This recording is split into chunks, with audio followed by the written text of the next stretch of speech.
So, one of my students asked me a very important and a very interesting question. The question was this: let us say I buy at base number 2 and the stock goes up like 10-15%, and suddenly the market condition changes to confirmed downtrend. Should I sell or should I hold? Let me repeat that question. Let's say I buy at base number 2, the stock goes up like 10-15%. The question is, should I sell or should I hold if the market condition goes into a confirmed downtrend?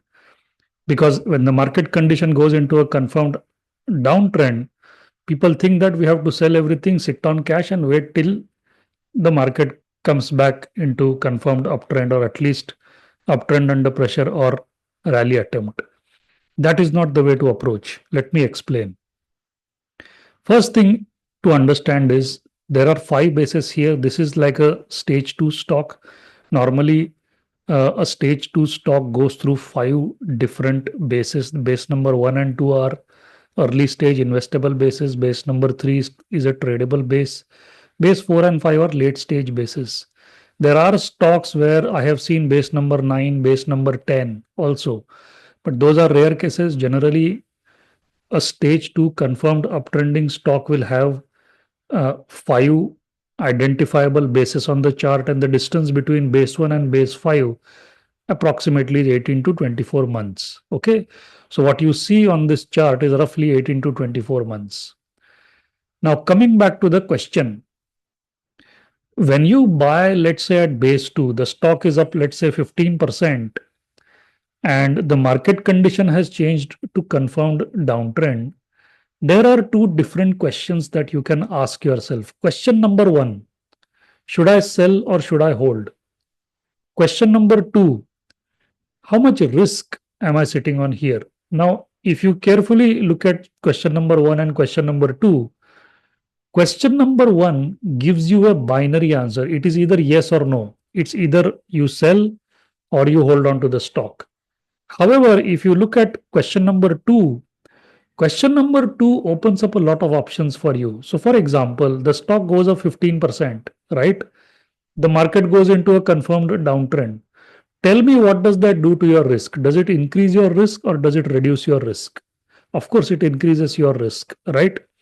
And if you understand or if you have awareness that the risk has increased, what can you do to control or manage that risk? There are only three ways to control or manage risk. Number one, reduce your position size. Number two, move your stop loss up. And number three, do both. Reduce your position size and move your stop loss up. So, the point I'm trying to make here is, as a professional trader, we have to be flexible. Just because the market goes into a confirmed downtrend does not mean that we sell everything and come into cash. No, if you read William O'Neill's book or if you look at MarketSmith website, he has clearly mentioned that in a confirmed downtrend, 50 to 75% of your portfolio should be in cash. The remaining could be exposed to the market. However, from my experience, that remaining 20-25% that is invested in the market, on those stocks we should move our stop loss to at least break even or at a level where we are protecting our unrealized gain.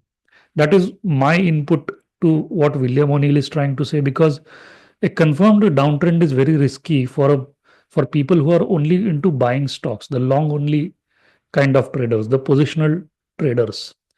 Coming back to the question, the first question was, should I sell or should I hold? So it's either yes or no. It gives you a binary answer. So it's a very rigid approach for a professional stock trader. Looking at the second question, how much risk am I sitting on here? If you understand whether your risk has increased or decreased, that will allow you to take a proper financial decision. So let's take another example. You buy at base number 2, the stock goes up 15%. Suddenly the earnings are announced and the earnings are better than expected. So there are earnings estimates quarterly, and now the company has reported better than estimated earnings. Now, does that increase your risk or does that reduce your risk? Obviously, that reduces your risk, right? So just because your risk is reduced doesn't mean that you buy more of the stock. It simply means that you have to hold on to the stock. No need to do any antics here. Just hang in there. But when the market condition turns to confirm downtrend, you have to act. You have to do something. You have to ask yourself, how much risk am I sitting on here? So if it's a positional trade, let's say I buy 100 shares of a stock at base number 2. If it's a positional trade, maybe I will sell 50 or 75 shares. I will keep the remaining shares as long as the price remains above the 50-day simple moving average. And on those remaining 20, 25 shares, I might move my stop loss at least to break even or at a level where I'm protecting at least a part of my unrealized gain. So if the stock is at 15%, I might move my stop loss to 10% profit, right? That is something which I can do to manage or control my risk. So in my previous 2 3 videos, I have started talking about simplicity and flexibility. You have to bring simplicity in your trading system. If you start looking at too many factors in your trading system becomes too complex. In my previous video, I spoke about return on equity. You can slice and dice that ratio, but ultimately, at the end of the day, what matters is it more than 17% or is it less than 17%? Right? So we have to keep it simple. Second is flexibility. We have to be flexible. Just because the market has gone into a confirmed downtrend doesn't mean that we sell everything. 20 to 25% is still allowed. Maybe 50% is still allowed. But on those stocks where you still have an exposure, can you not at least move your stop loss to break even because you are sitting on huge risk? If foreign institutional investors in India are selling or dumping stocks in India, moving that money to China, that is huge risk, right? Similarly, when the stock, let's say, goes up 10 15% and suddenly next day the election results are going to be announced, what does that do to your risk? Does it increase your risk or does it reduce your risk? Obviously, it increases your risk, right? So you can take some actions to control or manage that risk.